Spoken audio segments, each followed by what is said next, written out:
पत्तों की deputy bureau chief Irfan भुट्टा से पत्तों की मंडियां वाला चक नंबर 19 जुल्म की इंतहा। पत्तों की सूद की किस्त अदा न करने वाले पर मुसल्ला अफराद ने गरीब शहरी के घर पर धावा बोल दिया। कर्जा की किस्त न मिलने पर गरीब शहरी की बीवी और मां पर तशद्दुद किया। दौरान तशद्दुद 4 माह की मासूम बच्ची जांबक हो गई।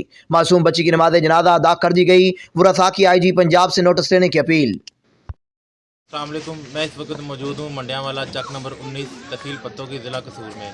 ये वो भाईजान है जुल्फ़कार जिनके साथ कल वाक़या पेश आए। इनकी बेटी को सरेआम दिन दहाड़े सब लोगों की मौजूदगी में, जो लोग इधर मौजूद थे अहले मोहल्ला, उनके सामने इनके साथ ज्यादती की गई है।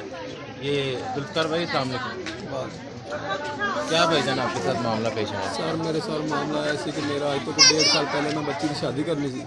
मैं इन्हों को पैसे आरफ जटकियां को लए लेकिन मैं इन्हों को लै सी बैंक के जरिए भी मैं तुम बैंक से खुदवा के दे देंगे, मेरा तो मामला नहीं है। लेकिन मेरे को बैंक ने ये करता मैंने ना दिते नहीं गया।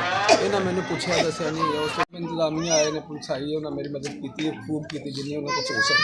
पुलिस मौका पे आ गई थी? पुलिस मौके पर आ गई। जुल्फ़कार भाई आपका क्या मुतालबा है? आप क्या सर चाहते साडा हैं? मुतालबा है कि 4 बार की बच्ची सी साहब सानू चाहिए था। वज़ीर आला पंजाब साडी रिक्वेस्ट है, असीं और कुछ नहीं आते। निक्के निक्के सानू तो मेरी धी ने मेरे जोगा नहीं छड्डना है। मैं तो उसदा देन ही नहीं दे सकता है। ये थे हमारे साथ जुल्फ़कार भाई जिनके साथ कल मामला पेश आया। इनकी बेटी फौत हुई है, तो अल्लाह ताला इनको सब्र अज़ीम अता फरमाए।